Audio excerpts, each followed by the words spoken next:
since when is a UN resolution, a Security Council UN resolution, not non-binding? Because that's a significant shift. That's not the understanding of most countries, and it's not the understanding of the UN either.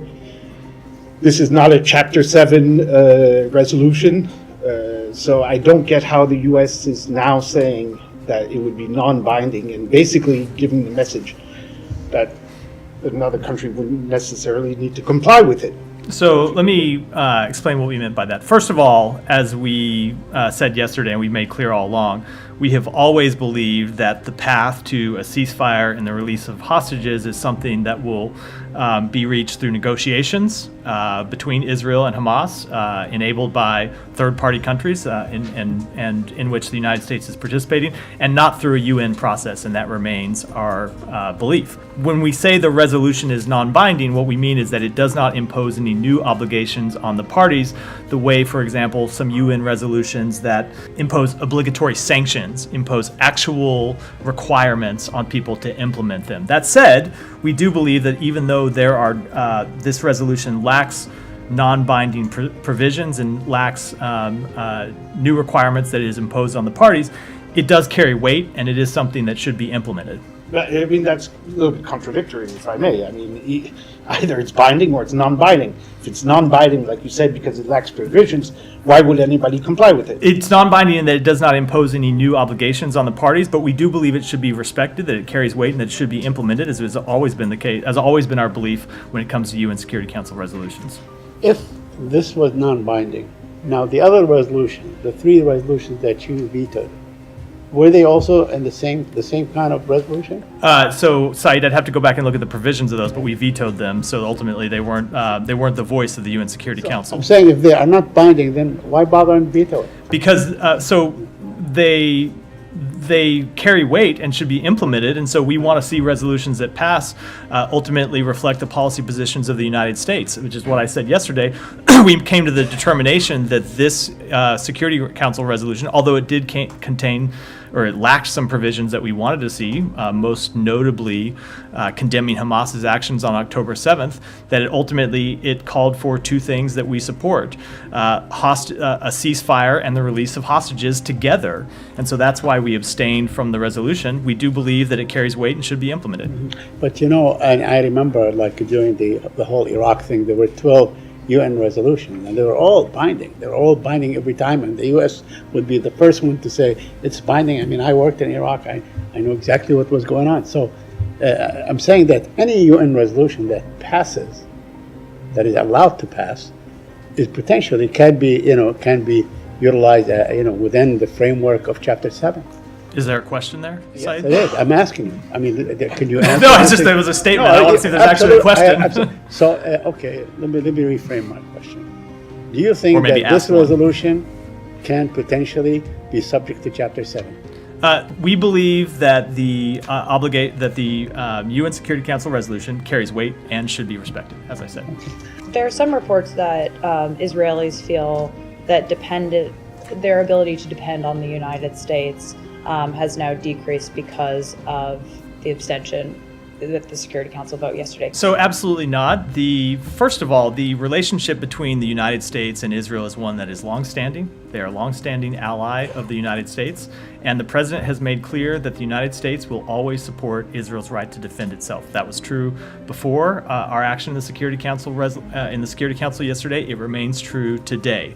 As I said yesterday, the position that we take, and the position that was contained in that resolution that led us to not block its moving forward, is that there should be a ceasefire and there should be the release of hostages. That is our position. We have believed it has been Israel's position, because Israel has been negotiating to try to achieve a ceasefire that would secure the release of hostages. So far from there being, at least in our eyes, any distance between the United States and Israel, we believe the position that we were endorsing at the United Nations yesterday is the same one that Israel has been trying to achieve through the ongoing negotiations. Now, none of that is to say there are not things with which we disagree with Israel. There obviously are. There have been a number of things in recent months. Netanyahu's office is indicating that the U.S. not vetoing the resolution actually hampered or harmed the hostage talks. Is that the U.S. understanding? That statement, which I believe said that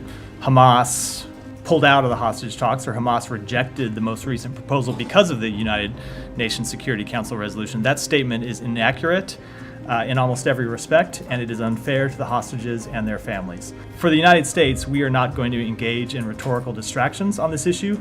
We are going to continue to work to try to bring the hostages home. I understand that U.S. officials say that there are domestic political concerns for Prime Minister Netanyahu when he went forward with, canceling these Rafah meetings here in the United States. But it does have a damaging effect on the U.S.-Israel relationship as well. Are there going to be ramifications for Israel? When you think about ramifications, we wanted to have that meeting with Israel to present to them an alternative way to accomplish their legitimate security goals of defeating the Hamas battalions in Rafah. We believe it is in their interest to do this in a better way. We believe that a full-scale military operation in Rafah will not just cause civilian harm to the Palestinian people. We believe that that kind of operation would hurt Israel's national security. It will leave Israel more isolated in the world. It will separate Israel from countries that have been longtime partners of Israel. And you've heard this from countries all around the world. So we have been making clear that this kind of operation is not in Israel's interest, let alone in the interest of the Palestinian people. So when you speak to ramifications, those are the type of ramifications that we're worried about for Israel, and that's why we wanted to have this meeting to present to them what we think is a better alternative. Just to clarify, what does it mean to say that it should be the resolution should be implemented? From the Israeli point of view, I guess they would say there's no deal to be taken at the moment. So. How can they implement? It goes back to the first point I made, which is that we believe a ceasefire and the release of hostages will be ultimately secured through negotiations. And it's the negotiations that we have been pursuing in the region, most recently over the weekend in Doha. And so we are going to continue to pursue those negotiations to reach a ceasefire and secure the release of all hostages. Wondering on Rafah, I mean, you've been very clear from the very beginning that you don't dictate policy or operations to Israel. You've said that numerous times. You said you're not involved in the military planning. Here, you're telling them not to do a major offensive in Rafah, but you're giving them or want to talk to them about alternatives, whatever they may be, counterterrorism, what have you, I don't know specifically. But by doing that, you would get directly involved in the operations that were to take place in Rafah, and potentially there could be more civilian deaths and what have you. So in that case, you would be directly involved.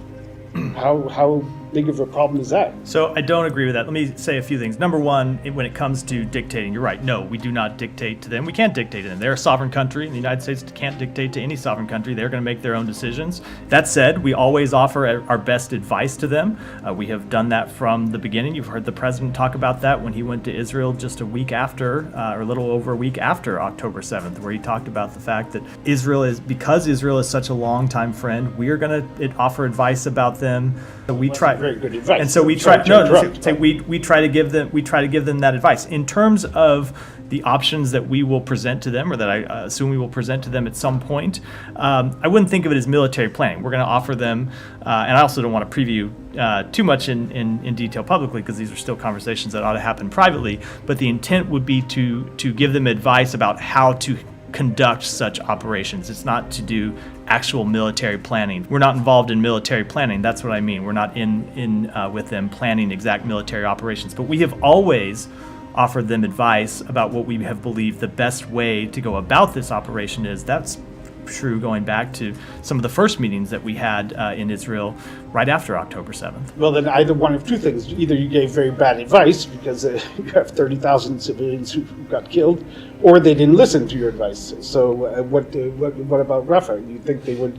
Are they actually listening to what you're saying? Because they said, if we don't have the U.S. on board, we're going it alone. So they will speak for themselves, but we have not yet had the meeting where we outline the steps that we believe that they ought to take.